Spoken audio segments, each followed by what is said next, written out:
Gardeners are always keen to do something to support their local wildlife, whether it be providing plants for food or for nectar or for shelter.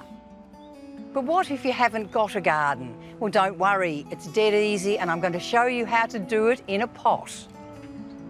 A potted habitat includes all kinds of goodies to attract, feed, protect and support birds and insects. Firstly, choose your pot that's big enough to fit in 3 or 5 different plants. I'm going to choose native plants, so you need to buy a native plant potting mix, and that's really important. And let's look at some of the plants that you might choose. There are plenty to choose from, my goodness me. This is a beauty. That's a little paper daisy that butterflies absolutely love. Little everlasting, and it's got plenty of nectar in there for the butterflies. This is a lomandra. Now, lomandra is nice because it's one of those sort of grasses that just grow nice and loosely. You can keep it under control by cutting it back, but it's a beauty to grow. So we should start off with the centrepiece. I've chosen this banksia because it really is such a showstopper.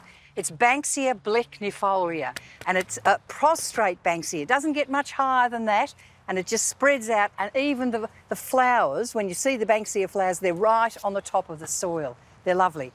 I just love that foliage. I think that is just extraordinary.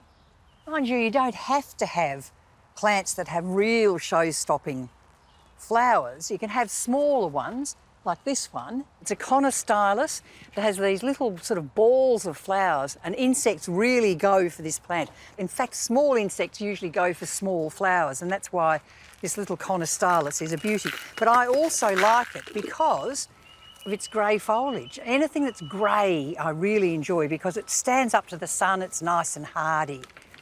Now, for a bit of symmetry, I'm going to put in this one, another little grey plant. And this is Chrysocephalum. It's a beautiful silver-leafed matting plant, and as a carpet, it will really cover that whole pot and probably provide good habitat and shelter for little tiny lizard-like things like geckos. And then I might put in, oh, I can't do without a correa. Every garden has to have a correa. They're lovely things. Native fuchsias, you can see why, because the little fuchsia bells are just like the exotic fuchsia. But this one is so hardy, and you can prune it, you can pinch prune it, you can do whatever you like to it. They're a magnet for little honey-eating birds. They're beautiful. And in it goes, sun or shade, but I think this pot's actually going to live in the sun really happily. Well, there's the planting done, and really you can pick whatever species you like. Just remember that a really good habitat has got a lot of diversity in it to encourage little critters to come along. Just to finish off, give it a good water in, that's really important, and then use some rocks, some large rocks or even smaller stuff, just to add like a little mulch around there and to add a little bit more habitat for the small reptiles, and even bark and that type of thing. That would all work very well in this habitat container. There you have it, a potted habitat that is filled with native plants, and it just shows you that no matter what space you have available, large or small, there's always a way to help out your local wildlife.